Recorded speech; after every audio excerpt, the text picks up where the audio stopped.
మా మదర్కి ఒంట్లో బాగోలేనప్పుడు చూసుకుంది అక్కడ కూడా నేనేనండి. ఆవిడ చాలా అయ్యో నా సన్ నా పక్కన లేడే అని మనసులో ఉండింది, కానీ but she was very proud that the daughter ముందు పడి కొడుకు చూసుకో అలిగి వెళ్ళిపోతే డాటర్ చూసుకుంది అనే ధైర్యం ఉన్నింది అండి తనకి. సో అయితే ఈ సందర్భంగా పేరెంట్స్కి పిల్లలకి మీరు ఏం చెప్పదలుచుకున్నారు? ఎందుకంటే యాక్చువల్లీ తన పెయిన్ని ఎవరితో చెప్పాలని అనుకోలేదు ఫస్ట్, కానీ సొసైటీ మారాలన్న పాయింట్లో రావడమే మెయిన్, ఎంట్రీ ఇవ్వడానికి మెయిన్ మోటో అదే మీ ఉద్దేశ ప్రకారం. సో ఈ సందర్భంగా పేరెంట్స్కి పిల్లలకి మీరు ఏం చెప్పదలుచుకున్నారు? పేరెంట్స్కి నేను చెప్పేది ఏంటంటే, మీ పిల్లలు ఆడపిల్ల కానీ మగపిల్లలు కానీ మీ పిల్లలు, మీరు ఎంత వాళ్ళని సమానంగా చూసుకొని ఎంత ఓపెన్గా ఉంటారో వాళ్ళ రిలేషన్షిప్స్లోన, డబ్బులు ఇంపార్టెంట్ కాదు, ఓపెన్నెస్. మీరు ఎంత ఓపెన్గా ఉంటారో అక్కడ కొడుకుని బాధ పెట్టకూడదని దాచుకొని ఇక్కడ దాచి అన్ని చేస్తారో మీరు మీ ఫ్యామిలీని విచ్ఛిన్నం చేసిన వాళ్ళే. మీరు అలా కాదు, మాది ఫుల్ లైఫ్ సైకిల్ 80 years మేము ప్రశాంతంగా ఉండి ఆ తర్వాత మా పిల్లలకి ఫుల్ 80 years ఇవ్వాలి అని అనుకుంటే కైండ్లీ ఓపెన్గా ఉండండి. అదొక అడ్వైస్ నాది. ఓల్డ్ ఏజ్ హోము అని అనబాకండి. పెద్దవాళ్ళు తప్పుగా వింటున్నారు.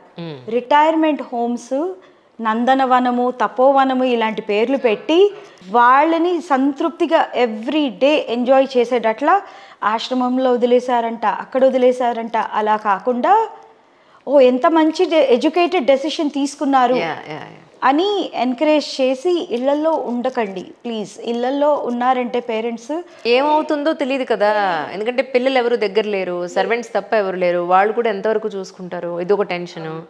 సో ఒక సెక్యూర్డ్ ప్లేస్లో ఉండడం కోసమే అలాంటి హోమ్స్ తప్ప. ప్లస్ మాకు కూడా మా పేరెంట్స్ని చూసుకోవడానికి ఉన్నారు, కెమెరాస్ ఉన్నాయి ఇవన్నీ అనేది మాకు కూడా ఉంటుంది. అది పేరెంట్స్కి రిక్వెస్ట్ అండి.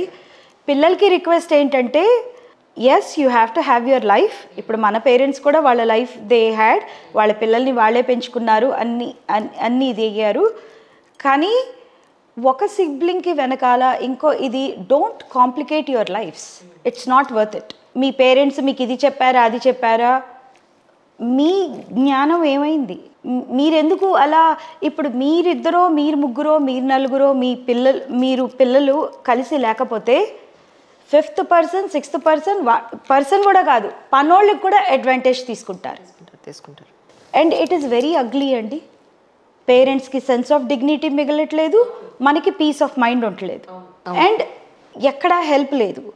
ఇవి సివిల్ డిస్ప్యూట్స్, ఎవరు రారు, నోబడి విల్ కమ్ టు. రిలేటివ్స్లో కూడా ఇంతకుముందు రోజుల్లో రిలేటివ్స్ వచ్చి ఇది తప్పమ్మా ఇదమ్మా అని చెప్పేవాళ్ళు. ఈ రోజులో ఎవరు పట్టించుకోరండి. చెప్పడానికి హెసిటేట్ అవుతున్నారు. చెప్పినా అసలు వాళ్ళు చెప్పడం ఏంటి మనకి వాళ్ళు ఏ విధంగా మనకి చెప్తారు? వాళ్ళ ఫ్యామిలీ గురించి వాళ్ళని చూసుకోమని, మన సంగతి వాళ్ళకి అనవసరం అన్న పాయింట్లో ఉంటున్నారు. చాలా డివైడ్ అయిపోయారండి, చాలా డివైడ్ అయిపోతున్నారు. మన కమ్యూనిటీస్ ఏమవుతున్నాయి అందరూ ఆలోచించాలండి. స్పెషలీ విమెన్కి బ్రదర్స్, ఎల్డర్ సిస్టర్స్ ఎవరైనా ఉంటే మీ చెల్లెళ్ళకి మీ అక్కలకి ఒకళ్ళకొకళ్ళు తోడుండండి. ఇది చాలా లోన్లీ వరల్డ్ అవుతా ఉంది. Let's all be like one big family. Let's not fight for చీటికి మాటికి. అసలు రీజన్ ఉండదండి, కొట్టుకుంటున్నారండి. అవును.